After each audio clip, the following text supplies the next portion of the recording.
Assalamualaikum warahmatullahi wabarakatuh.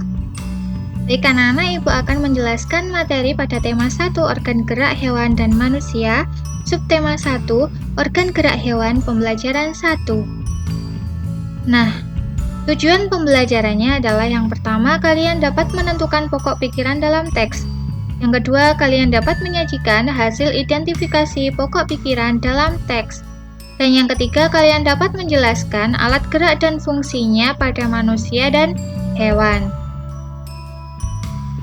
Adakah dari kalian yang sudah tahu tentang paragraf, ide pokok, dan kalimat pengembang?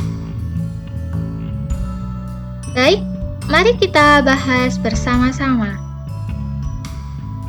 Sebelumnya, kalian bacalah teks pada halaman 3. Kemarin sudah Ibu beri linknya ya. Link buku tema 1, kalian klik lalu kalian buka halaman 3. Kalau sudah, kalian baca. Nah, sekarang kita bahas bersama-sama. Di sini ada beberapa paragraf ya. Pada teks organ gerak manusia dan hewan itu ada beberapa paragraf. Paragraf itu apa? Paragraf adalah kumpulan dari beberapa kalimat. Kalimat itu sendiri adalah kumpulan dari beberapa kata. Nah, Ibu tunjukkan ada beberapa kalimat. Di sini ada paragraf 1. Ya. Aku jelaskan dulu tadi paragraf adalah kumpulan dari beberapa kalimat. Ini paragraf 2. Ini paragraf 3. Ini paragraf 4. Dan ini adalah paragraf 5. Ya, diingat-ingat ada 5 paragraf. Sekarang kita bahas yang paragraf 1, 2, dan 3. Pada paragraf 1 ini ada berapa kalimat? Ingat, kalimat itu biasanya diakhiri dengan tanda titik. Kita hitung titiknya langsung untuk mengetahui jumlah kalimat dalam satu paragraf ya. Yang pertama, 1, 2, 3. Paragraf 1 ada 3 kalimat. Sekarang paragraf 2 kalian hitung. Ada berapa? Ya, benar, ada 2 kalimat. Sekarang paragraf 3.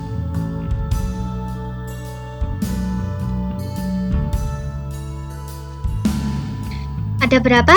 Ada 4. Jadi paragraf 3 ada 4 kalimat. Sekarang paragraf 4.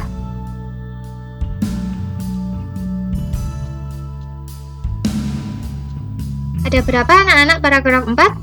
Ada 3 kalimat. Yang terakhir paragraf 5. Kita cari.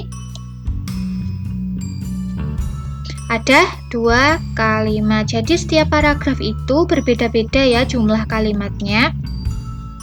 Nah, sekarang bagaimana Bu cara mencari ide pokok dan kalimat pengembangnya? Sekarang coba perhatikan, Ibu akan menjelaskan.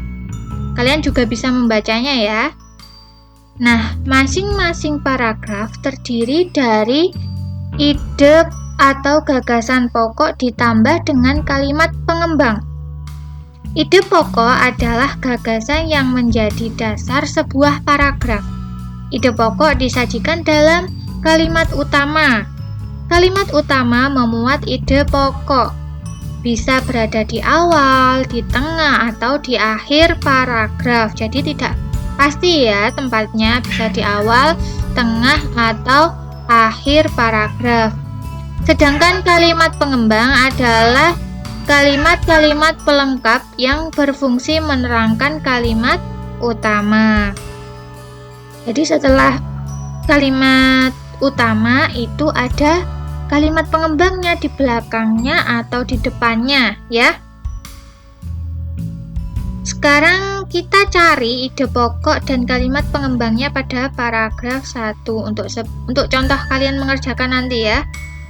ada tugas dari Ibu. Nah, sekarang kita baca paragraf yang pertama. Salah satu ciri dari makhluk hidup adalah bergerak. Secara umum, gerak dapat diartikan berpindah tempat atau perubahan posisi sebagian atau seluruh bagian dari tubuh.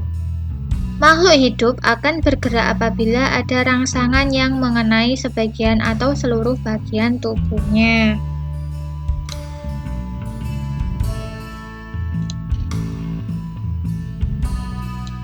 Nah, anak-anak, kira-kira yang mana ya yang ide pokok itu? Ide pokok tadi kan kalimat utama, yang mana ya? Yang kalimat awal atau kalimat pertama. Salah satu ciri dari makhluk hidup adalah bergerak. Kenapa kok yang awal? Karena di sini dijelaskan atau dikembangkan ya.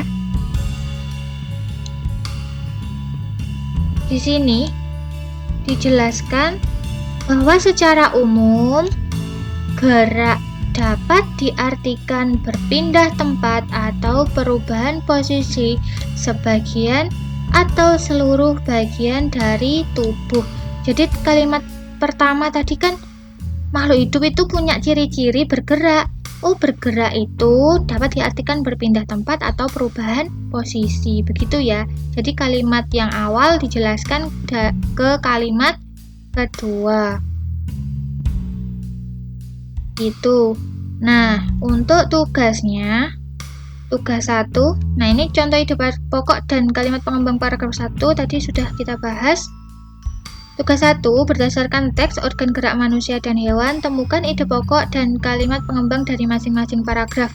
Tadi kan kalian sudah Ibu beri contoh ke paragraf 1.